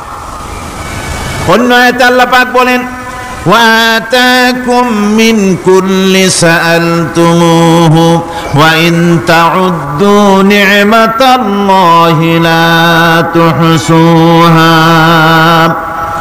আল্লাহ পাক বলেন, তিনি তোমাদের প্রতি এত দয়াবান, আল্লাহ তোমাদের প্রতি এত দয়া রাখেন, এত মেহেরবানি করেন যে তোমাদের সমস্ত চাহিদা তিনি পূরণ করেছেন। তোমাদের জীবনে যা দরকার সব তিনি পূরণ করেছেন, এত পূরণ করেছেন তোমরা যদি আল্লাহ পাকের নেয়ামতগুলি যদি গণনা করো, ওয়া ইন তাউদ্দু নি'মাতাল্লাহি লা তুহসুহা, আমার নেয়ামতগুলি যদি গুনতে থাকো, গুনে গুনে আমার নেয়ামত শেষ করতে পারবে না। সুবহানাল্লাহ বিহামদি, আমার নেয়ামত গুনে শেষ করতে পারবে না, এত নেয়ামত আমি আল্লাহ রাব্বুল আলামিন দান করেছি। সুতরাং প্রকৃত কথা হচ্ছে যে মানুষ বড় অকৃতজ্ঞ, মানুষ সমস্ত নেয়ামতকে, নেয়ামতের শুকর আদায় করে না, নেয়ামত বোঝেও না। উলাইকা কাল আনাম, চোখ আছে, চোখ দিয়া সব দেখে, কিন্তু আল্লাহর নিয়ামতগুলি দেখে উপলব্ধি করার ক্ষমতা নাই। খায় জনমের খাওয়া, কিন্তু খাওয়ার পরে কার খানা খাইলো, কার দেওয়া খানা খেলো, এরপরে এতটুকুন শুকরিয়াও আদায় করে না। তো চোখ থাকতে দেখে না, অন্তর থাকতে চিন্তা করে না, কান থাকতে হক শোনে না। আল্লাহ পাক বলেছেন উলাইকা কাল আনাম, এরা হলো জানোয়ারের মতো। কিসের মতো বলুন? আল্লাহ বলেন না বালহুম আদাল, শুধু জানোয়ারের মতো না, বরং জানোয়ারের চাইতেও নিকৃষ্ট। জোরে কর নাউজুবিল্লাহ। যাদের চোখ থাকতে দেখলো না, কান থাকতে শুনলো না, অন্তঃকরণ থাকতে বিবেচনা করলো না, এরা চতুষ্পদ জানোয়ারের মতো। আল্লাহ পাক বলছেন আর রহমান আল্লামাল কোরআন, এই কোরআন শিক্ষা দিয়েছেন রহমান, যিনি দয়ার সাগর, যিনি মানুষের সব প্রয়োজন মিটিয়েছেন। কোরআনের মতো একটা বড় প্রয়োজন তিনি মিটাবেন না, তা কি হতে পারে? জোরে কোন হতে পারে? মানুষ সৃষ্টি করলেন, অথচ মানুষের চলার পথ দিলেন না। মানুষ সৃষ্টি করলেন, মানুষ কোন পথে চলবে, কি করলে আল্লাহ রাজি হবেন, কি করলে বেহেশতে যাব, কি করলে শান্তিতে থাকবো দুনিয়ায়, এর কোনো পরিকল্পনা তিনি দিলেন না। তিনি শুধু বললেন নামাজ পড়ো, রোজা রাখো, আর তা যদি না করো কিয়ামতে জাহান্নামে যাবা। আল্লাহ কি এইভাবে জালিম? আল্লাহ এরকম জালিম? ওয়ামাল্লাহু বিযাল্লামিন লিল আবিদ, আল্লাহ পাক বলেছেন আমি আমার বান্দার জন্য জালিম নই, আমি বান্দার উপরে জুলম করি না। আল্লাহ পাক রহমান, তিনি আমাদের পথ দেখিয়েছেন। তিনি কি সুন্দর, কত রহমত তার, কত দয়া। রহমান নাম দিয়ে সূরাটি শুরু করেছেন। এ কোরআন শিক্ষা দিয়েছেন তিনি, যিনি দয়াবান। আল্লাহ রাব্বুল আলামিন বলেন আল্লাযী জাআলা লাকুমুল আরদা মাহাদান ওয়া জাআলা লাকুম ফীহা সুবুলান লাআল্লাকুম তাহতাদুন। তিনি আল্লাহ যিনি তোমাদের জন্য এই পৃথিবীটাকে সমতল করেছেন, এই পৃথিবীটাকে সুন্দর করেছেন, সমতল করে দিয়েছেন। আর তোমাদের চলার জন্য তিনি রাস্তা তৈরি করেছেন, সমতল জমিনের উপরে করে দিয়েছেন, পৃথিবীটাকে সমতল করেছেন, মাটিটাকে সুন্দর করেছেন, রহমত করেছেন। তিনি পৃথিবীর মানুষকে বসবাসের জন্য একটা পৃথিবী বানালেন, কিন্তু সেই পৃথিবীতে সেই মাটিটা এমন হলো যেখানে এত শক্ত যা বিল্ডিং করা যায় না, যেখানে মাটি খোসা যায় না, জমিন চাষ করা যায় না। জমিন কি এরকম শক্ত? জোরে বলেন, এরকম শক্ত? এরকম শক্ত না। আবার বৃষ্টি পড়লে যে কাদা হয়, ওই রকম যদি জনমের মতো আল্লাহ কাদা বানায় দিতেন যে মানুষ দাঁড়াইতেই পারে না, কাদার মধ্যে ডুবে যায়, এরকম যদি অবস্থা হতো তাহলে এই পৃথিবীর এই জমিনের উপরে মানুষ বাড়ি ঘর বানাইতে পারতো না। ঠিক কিনা কর? আল্লাহ পাক বলছেন আমি একটা ভারসাম্যের মাধ্যমে এই পৃথিবীকে, এই জমিনকে সৃষ্টি করছি, এবং এই জমিন যেন তোমাকে নিয়ে নড়াচড়া করতে না পারে সেজন্য আমি পাহাড় দিয়েছি। পাহাড়গুলিকে কিলকের মতো, পেরেকের মতো খিল মেরে দিয়ে পৃথিবীটার ভারসাম্য রক্ষা করেছি, যাতে করে তোমাকে নিয়ে টালমাটাল হতে না পারে। এই সুন্দর করে পৃথিবীটা বানালাম। তারপরে وَلَقَدْ مَكَّنَّاكُمْ فِي الْأَرْضِ وَجَعَلْنَا لَكُمْ فِيهَا مَعَائِشَ قَلِيلًا مَا تَشْكُرُونَ। আল্লাহ পাক বলেন আবার দেখো, এই জমিনে আমি তোমাদেরকে প্রতিষ্ঠিত করেছি, আর জমিনের উপরে তোমরা যাতে রুজি রোজগার করতে পারো সে ব্যবস্থাও আমি করে দিয়েছি। জমিন সৃষ্টি করেছি, আবার রুজি রোজগার করবে সে ব্যবস্থাও আমি তোমাদের জন্য করে দিয়েছি।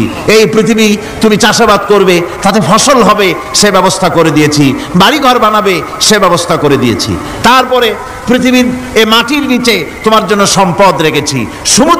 সমুদ্রের ভিতরে, নদীর ভিতরে, সেখানেও তোমার জন্য সম্পদ রেখেছি। আমি রহমান, সব প্রয়োজন মিটিয়েছি। শুধু এর জন্য নয় যে সৃষ্টি করলাম, ইবাদত করলাম আর জাহান্নামে পাঠিয়ে দিলাম, তা তো না। তোমাকে আমি সৃষ্টি করেছি, তোমার প্রয়োজন, যত প্রয়োজন তোমার ছিল জীবনে, সমস্ত প্রয়োজনগুলি আমি মিটিয়েছি। আল্লাহ পাক বলছেন وَهُوَ الَّذِي سَخَّرَ الْبَحْرَ لِتَأْكُلُوا مِنْهُ لَحْمًا طَرِيًّا وَتَسْتَخْرِجُوا مِنْهُ حِلْيَةً تَلْبَسُونَهَا। আল্লাহ পাক বলেন এই সমুদ্রকে আমি আল্লাহ তোমার নিয়ন্ত্রণাধীন করে দিয়েছি সমুদ্রকে, আর তার ভিতরে তাজা মাংস, তাজা গোশত তোমার জন্য রেখেছি, খাবার রেখেছি। আবার তুমি পরিধান করতে পারো এমন জিনিসও, ব্যবহারের জিনিস সমুদ্রের মধ্যে রেখে দিয়েছি। তার মানে হলো সমুদ্রের ভেতরে, তার ভিতরে মাছ রয়েছে, টাটকা মাছ আছে, মণিমুক্তা আছে। স্থলভাগে পৃথিবীর মাটির উপরে যত জিনিস আছে, যত নিয়ামত আছে, সমুদ্রের তলদেশে তার কোনো অংশে কম নাই, বরং তার থেকে আরো বেশি আছে। মাটির উপরে যত নিয়ামত আছে, সম্পদ আছে, মাটির তলায় তার থেকে কোনো অংশে কম নাই। অনেক নিয়ামত মাটির তলায় আছে, খনিজ দ্রব্যগুলি মাটির তলায় থাকে।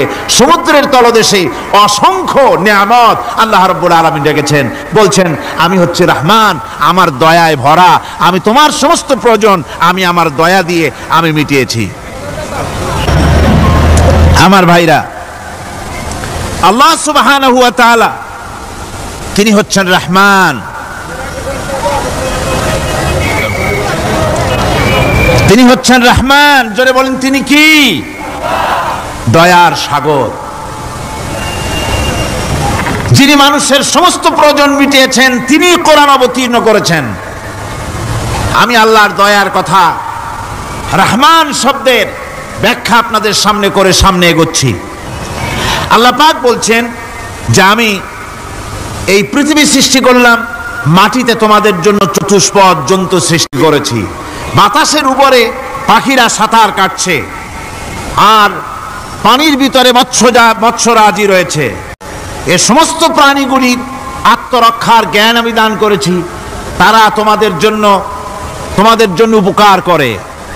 সেই পশুগুলির পশম দিয়ে তোমাদের কাপড় চোপড় তৈরি হয়, তারপরে তার চামড়া তোমরা পরিধান করো। এই পশুগুলিও তোমাদের জন্য আমি এক নিয়ামত হিসেবে দিয়েছি। وَالْأَنْعَامَ خَلَقَهَا لَكُمْ فِيهَا دِفْءٌ وَمَنَافِعُ وَمِنْهَا تَأْكُلُونَ। আল্লাহ সুবহানাহু ওয়া তাআলা বলেন আমি মানুষের জন্য পশু তৈরি করেছি, চতুষ্পদ জন্তু সৃষ্টি করেছি, যার পশম দিয়ে তোমাদের জন্য শীতের পোশাক তৈরি হয়। আপনারা যে এই যে চাদর গায়ে দেন, কম্বল গায়ে দেন, এগুলো কার পশম? পশুর পশম। পশুগুলির, জন্তুগুলির পশম দিয়ে আপনাদের জামা কাপড়গুলি তৈরি হয়। তারপরে এই পশু আপনাদের জন্য বাড়িতে পাহারা লাগায়। আল্লাহ পাক বলছেন এছাড়া এই পশুগুলি আমি এমন নিয়ামত দান করেছি সমুদ্রের ভিতরে, জমিনের উপরে, মাটির তলায়, আবার আকাশের উপরে, জমিনের উপরে বিচরণশীল জীবগুলিও তোমার জন্য তৈরি করেছি। وَتَحْمِلُ أَثْقَالَكُمْ إِلَى بَلَدٍ لَّمْ تَكُونُوا بَالِغِيهِ إِلَّا بِشَقِّ الْأَنفُسِ। আল্লাহ পাক বলেন এই পশুগুলি তোমাদের আরো অনেক উপকারে আসে। তোমাদের বোঝাগুলি, বড় বড় বোঝাগুলি তারা এক শহর থেকে আর এক শহরে, দূর থেকে দূরান্তরে পিঠে করে তারা বহন করে নিয়ে যায়, যা তোমরা বহন করতে পারতে না। তোমাদের জন্য দারুণ কষ্ট হতো, মুসিবত হতো। এই ধরনের বোঝাগুলি, পশুগুলি তোমাদের জন্য বহন করে নিয়ে যায়। গাধা, ঘোড়া, হাতি আপনাদের বোঝাগুলিকে, বিরাট বিরাট বোঝা যা টানতে ট্রাক লাগে, মানুষের জন্য কষ্ট হয়, এই বোঝাগুলিও এই পশুর দ্বারা আল্লাহ পাক বহন করায় থাকেন। আল্লাহ পাক বলছেন, ইন্না রাব্বাকুম লারাউফুর রহিম, নিশ্চয়ই তোমাদের রব, তিনি তোমাদের প্রতি অত্যন্ত দয়াশীল, তার দয়া পৃথিবীর চতুর্দিকে ছড়িয়ে আছে। তিনি আমাদেরকে এ কোরআন নাজিল করেছেন, এ কোরআন আমাদেরকে শিক্ষা দিয়েছেন এমন এক রহমান, যার দয়া পৃথিবীর চতুর্দিকে সর্বত্র ছড়িয়ে আছে। আল্লাহর দয়া চতুর্দিকে কি ছড়িয়ে আছে কোন? আল্লাহর দয়া, আল্লাহর মহব্বত, আল্লাহর করুণা সর্বত্র ছড়িয়ে আছে। আল্লাহ পাক বলছেন, পশু সৃষ্টি করলাম, পশুগুলি তোমাকে পাহারা দিল, তার গোশত তোমরা খেলে, তাকে দিয়ে তোমরা মাল বহন করলে, তার পশম দিয়ে জামা কাপড় বানালে। আরো দেখো কি করলাম এই পশু দিয়ে, ওয়া ইন্না লাকুম ফিল আনআমি লাইবরা নুসকিকুম মিম্মা ফি বুতুনিহি মিন বাইনি ফারসিন ওয়া দামিন লাবানান খালিসান সাইগান লিশ-শারিবিন। আল্লাহ রাব্বুল আলামিন বলেন, চতুষ্পদ জীবের মধ্যে বুদ্ধিমান ব্যক্তিদের জন্য নিদর্শন রয়েছে। যারা বুদ্ধিমান তাদের জন্য নিদর্শন রয়েছে। দেখো, তোমার গাভীগুলি এগুলি জমিনের ঘাস খেলো, এই ঘাস খাওয়ার পর তার শরীরের ভিতরে রক্ত তৈরি হলো, পেশাব হলো, ময়লা হলো। সেই পেশাব, ময়লা, রক্ত ইত্যাদির ভেতর থেকে আমি তোমাদের জন্য দুধ তৈরি করে দিলাম। যেখান থেকে পেশাব বের হলো, পায়খানা বের হলো, তার পাশের থেকে স্বচ্ছ, সুন্দর, সুমিষ্ট, সুস্বাদু দুধ আমি তোমাদের জন্য বের করে দিলাম। সুবহানাল্লাহ বিহামদিহি। দেখুন, এই দুধ আল্লাহ পাক তৈরি করলেন। কাগজ তৈরি হয় যে মিল, কলকারখানায়, পেপার মিল। আপনারা যদি কোনো পেপার মিলে যান তো যে দেখবেন কাগজ তৈরি হয় গাছ দিয়ে। এই গাছগুলি মিলের মধ্যে, মেশিনের মধ্যে ঢুকানো হয়। মেশিনের ভিতরে গাছটা ঢুকে মেশিনের তাপে, বৈদ্যুতিক তাপে এই গাছগুলি গলে যায়, পানি হয়ে যায়। তারপরে ছাকনা থাকে, নেট থাকে, কয়েকটা নেট থাকে। সেই ছাকনাগুলির ভিতর থেকে ছেঁকে এরপরে সেই পানিটা চলে আসে প্লেটের উপরে, এসে আস্তে আস্তে শক্ত হতে হতে সেটা কাগজে পরিণত হয়ে যায়। পানিটা আস্তে আস্তে কাগজে পরিণত হয়ে যায়। তো এই কাগজ তৈরি করতে গিয়ে কাগজটা থেকে যে ছাকনাগুলি দেওয়া হলো, নেট দেওয়া হলো, যাতে করে কোনো আবর্জনা না যায়, সেজন্য এতগুলি নেট সিস্টেম আছে, এতগুলি ছাকনার সিস্টেম আছে। কিন্তু তারপরেও, এত সাবধানতা সত্ত্বেও আমরা দেখি কাগজে লিখতে গেলে কাগজের মধ্যে নিপের সাথে অ্যাক্সিডেন্ট হয়ে যায়। এ ধরনের আবর্জনা কাগজের মধ্যে দুই একটা থেকে যায়। অনেক কাগজের মধ্যে এরকম পাওয়া যায় কিনা ভাই? এবার আপনি দেখেন, কাগজ তৈরি করার জন্য মিল কলকারখানার ভিতরে, পেপার মিলে এতগুলো নেটের ব্যবস্থা থাকে, ছাকনার ব্যবস্থা থাকে। তারপরেও আবর্জনা কিছু কাগজের মধ্যে চলে আসে, দুই একটা থেকে যায়। কিন্তু ঘাস খেলো, কুটা খেলো, খড় খেলো, ভুসি খেলো, তুষি খেলো, গাবিতে খেলো, খাওয়ার পরে আল্লাহ রাব্বুল আলামিন এ দিয়ে দুধ বানালেন। এ দিয়ে পায়খানা হলো, পেশাব হলো, রক্ত হলো। দুধ যখন দহন করলেন, দুধ দহন করার সময় একটা ঘাসের কণাও কি তার মধ্যে পেয়েছেন? পাওয়া গেছে? যায় নাই। অথচ দুধ থাকে যে বাটের মধ্যে, ওটা কি বলেন? ওলান বলে নাকি? যে ওলানের ভিতরে দুধ থাকে, ওইটা কাটে দেখেন, জবাও করে, গরু জবাও করে ওলানটা কাটে দেখেন, ওর ভিতরে কোনো নেট আছে, কোনো জাল আছে, কোনো ছাকনার ব্যবস্থা আছে? কিচ্ছু নাই। সুবহানাল্লাহ কইতে ইচ্ছে করে না ভাইরা? আল্লাহ রাব্বুল আলামিন বলেন, এইভাবে করে পশুর ভিতরে তোমার জন্য কত, এক পশুতে কত উপকার করলাম। গোশত খাওয়ালাম, চামড়া দিয়া জামা বানায় দিলাম। প্রচন্ড শীত পড়ে যেখানে, কানাডায়, ইউরোপে, আমেরিকায় প্রচন্ড শীত পড়ে কোন কোন এলাকায়। দক্ষিণ আমেরিকায়, কানাডার একটা এলাকা আছে যেখানে এবার আমি সফর করে এসেছি। 12 মাস বরফ পরে, সেখানে বরফ আর বরফ ছাড়া কিছু নাই, সমস্ত রাস্তাঘাট সব বরফ আর বরফ। সেখানে এই প্রচন্ড শীতের ভিতরে মানুষ কিভাবে থাকবে? সুতা দিয়ে তৈরি করা কাপড়ে শীত কিছুতেই মানতে পারে না। আমি তো গেছি এমন এক জায়গায়, কানাডা এবং আমেরিকা যেখানে ছিলাম, সেখানে শীত ছিল -11 টেম্পারেচার, -11। এখন বোঝেন যে ঠান্ডাটা কি পরিমাণ। মুখের থেকে থুতু ফেললে আপনি চেহারা ফিরাতে পারবেন না, এর মধ্যে আপনার থুতু বরফ হয়ে যাচ্ছে। এই রকমের প্রচন্ড ঠান্ডায় সব রকমের কাপড় চোপড় যা ছিল এগুলো সব কিনে গায়ে দিয়ে আমি 1-3 হয়ে গেছি ফুলিয়া। তারপরেও আমার মনে হচ্ছে ঠান্ডা আমার হাত দিয়ে স্পর্শ করতেছে।